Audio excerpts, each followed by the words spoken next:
Hello friends, welcome to Vishnu is. This is Raj Kumar. మీరు ప్రతిరోజు మన యూట్యూబ్లో వచ్చేటువంటి వీడియోస్ చూస్తూనే ఉన్నారు అనుకుంటాను. ఎందుకంటే we are covering the most important current affairs topics for your upcoming exams. మీరు ఏ ఎగ్జామ్కి ప్రిపేర్ అయినా సరే, these current affairs will definitely help you in achieving that particular exam. ఒకవేళ చూడకపోతే కనుక మళ్ళీ ఒకసారి ప్రీవియస్గా వెళ్ళి ఆ వీడియోలన్నీ మళ్ళీ ఒకసారి చూసే ప్రయత్నం చేయండి.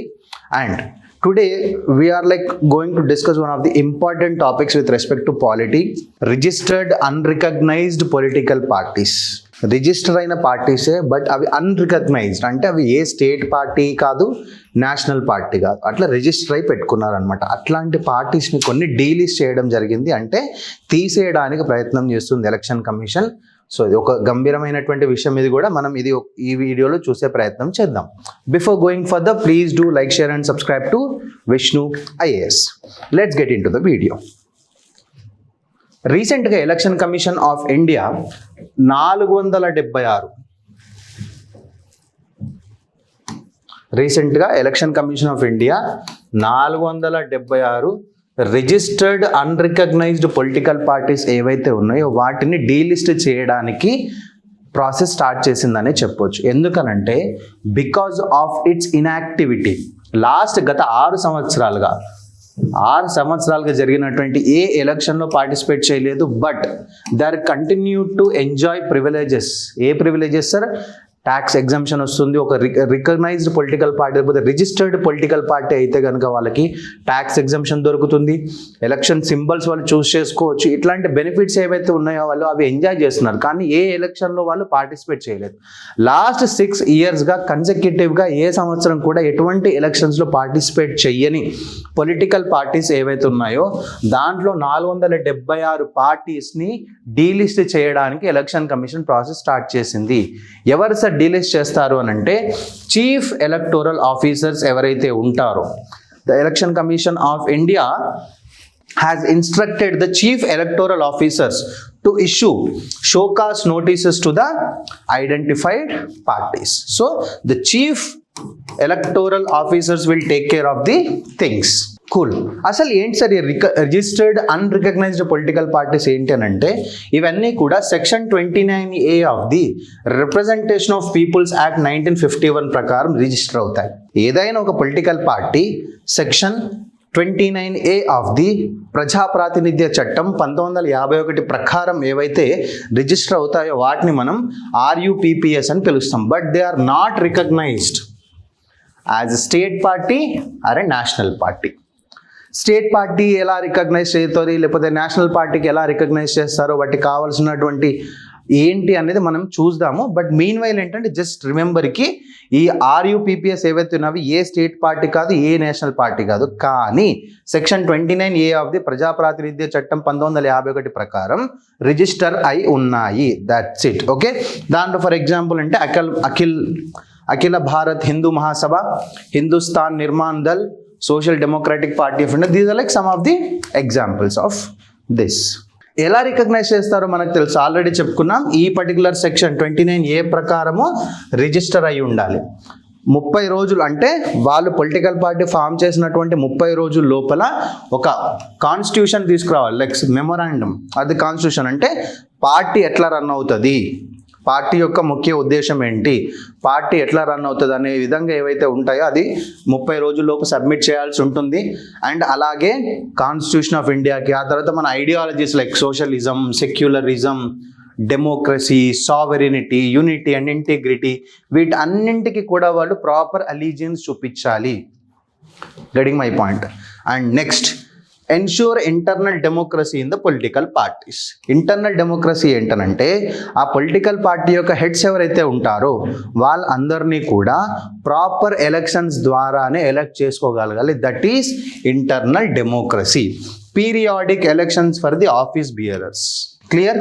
Next, post approval. వాళ్ళకు అప్రూవల్ వచ్చింది అంటే, ఈ ప్రాసెస్ అంతా చేశారు, అప్రూవల్ వచ్చింది అని అంటే, they will become this registered unrecognised political parties. Clear. Cool. ఏం ఎంజాయ్ చేస్తారు సార్? వీటికి ఉన్నటువంటి బేసిక్ బెనిఫిట్స్ ఏముంటాయి సార్ అని అంటే, నేను చెప్పాను కదా ఆల్రెడీ, ట్యాక్స్ ఎగ్జంప్షన్ దొరుకుతుంది వాళ్ళకి section 13A of the income tax of India act 1961 ప్రకారము. అలాగే ఎలక్షన్ సింబల్స్ ఏవైతే, election symbols reservation and allotment order 1968 ప్రకారము దీంట్లో ఉన్నటువంటి ఏవైతే ఎలక్షన్ సింబల్స్ ఉంటాయో వాటిలో వాళ్ళు చూస్ చేసుకోవచ్చు. Okay, next campaign leverage can nominate 20 star campaigners for the campaigning. Election క్యాంపెయినింగ్కి 20 మంది స్టార్ క్యాంపెయినర్స్ని వాళ్ళు డిసైడ్ చేసుకోవచ్చు. Election symbol, free election symbol వాళ్ళకి దొరుకుతుంది.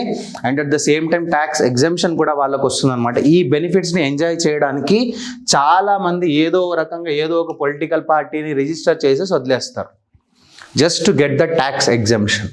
ఓకే, భారతదేశంలో ఎన్ని ఉన్నాయి సార్ పొలిటికల్ పార్టీస్ అని అంటే, ఓవరాల్గా 25 రిజిస్టర్డ్ పార్టీస్ ఉన్నాయి. 22,520 రిజిస్టర్డ్ పొలిటికల్ పార్టీస్ ఉన్నాయి.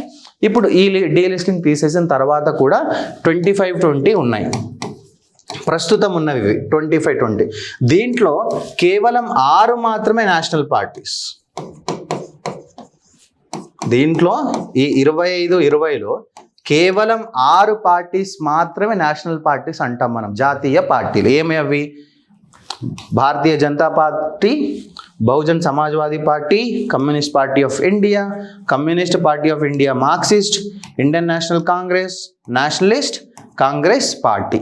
ఈ 6 పార్టీస్ని మనం నేషనల్ పార్టీస్ అంటాము. State parties like state recognised parties ఏవైతే ఉన్నాయో అవి 67 ఉన్నాయి.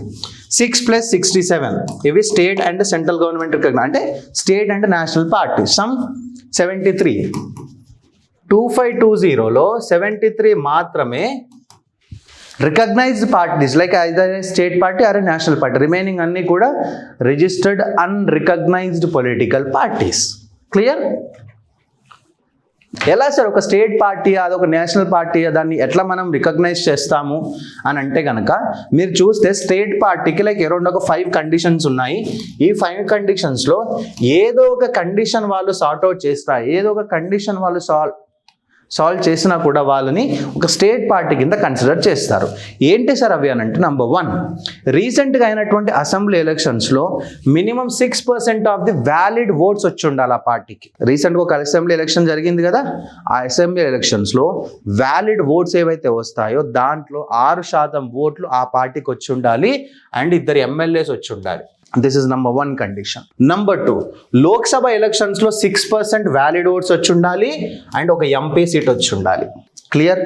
నెక్స్ట్, లేదు అని అంటే 3% ఆఫ్ ది అసెంబ్లీ సీట్స్, ఇప్పుడు ఆ అసెంబ్లీలో ఎన్నైతే సీట్లు ఉన్నాయో దాంట్లో 3% వచ్చి ఉండాలి, లేకపోతే 3 సీట్లు వచ్చి ఉండాలి. 3% of the assembly seats or 3 seats, whichever is higher. Next, ఆ స్టేట్కి అలొకేట్ చేసినటువంటి లోక్సభ స్థానాలలో ప్రతి 25 లోక్సభ స్థానాలలో ఒక లోక్సభ స్థానం వాళ్ళకు వచ్చి ఉండాలి. Like 1 MP for 25 Lok Sabha seats from the state. Next, 8% of the total valid votes in the last election. Last election అంటే ఐదర్ అసెంబ్లీ ఆర్ పార్లమెంట్. ఏదైనా ఎలక్షన్ జరిగినప్పుడు ఈ ఎలక్షన్లో 8% of the total valid votes వాళ్ళకు వచ్చి ఉండాలి.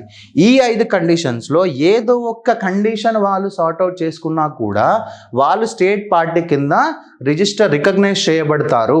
క్లియర్? నేషనల్ పార్టీ అని అనుకోండి, 4 లేదా అంతకంటే ఎక్కువ రాష్ట్రాలలో స్టేట్ పార్టీగా ఉండాలి. 4 లేదా అంతకంటే ఎక్కువ రాష్ట్రాలలో 6% వ్యాలిడ్ ఓట్స్ వచ్చి ఉండాలి ఓవరాల్గా, అండ్ 4 లోక్సభ స్థానాలు వచ్చి ఉండాలి. Next, 2% of the Lok Sabha seats వచ్చి ఉండాలి మినిమం ఫ్రమ్ 3 స్టేట్స్. 3 రాష్ట్రాల నుండి 2% లోక్సభ స్థానాలు వచ్చి ఉండాలి. ఇందులో ఏ ఒక్క కండిషన్ సాటిస్ఫై చేసినా కూడా వాళ్ళు నేషనల్ పార్టీ కింద రికగ్నైజ్ చేయబడతారు. This is about the recognition criteria of the state parties and the national parties. Challenges చెప్పాం కదండి ఆల్రెడీ. ఛాలెంజెస్ ఏంటంటే, misuse of tax exemptions under section 13A కింద వాళ్ళు ఏంటనంటే, many are like letter pad parties exploiting section 13A without electoral activity.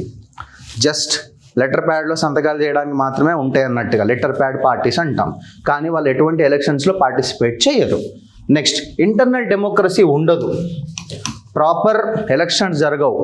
Party యొక్క heads ఎవరైతే ఉంటారో, పార్టీ ప్రెసిడెంట్ కానీ పార్టీ సెక్రటరీ కానీ ఎవరైతే ఉంటారో వాటికి ప్రాపర్ ఎలక్షన్స్ అనేవి జరగవు అనమాట.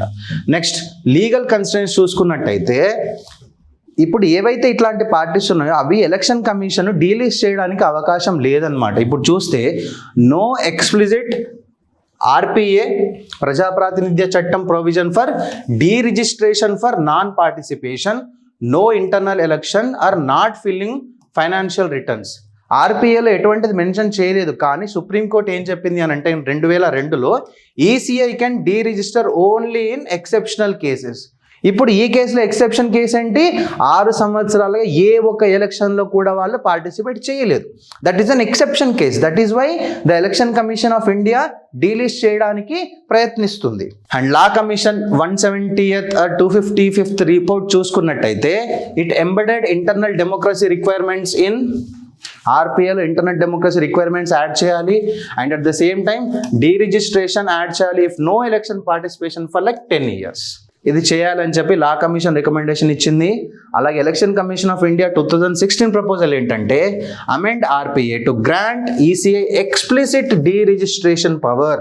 అంటే ఇప్పుడు ప్రాపర్ డీరిజిస్ట్రేషన్ పవర్ లేదు, సో దాన్ని మనం ఎలక్షన్ కమిషన్ ఆఫ్ ఇండియాకి గ్రాంట్ చేయాలి అని చెప్పి అయితే లా కమిషన్, ఆ తర్వాత election commission of India 2016 proposal అనేది మనకి చెప్పడం జరుగుతుంది. సో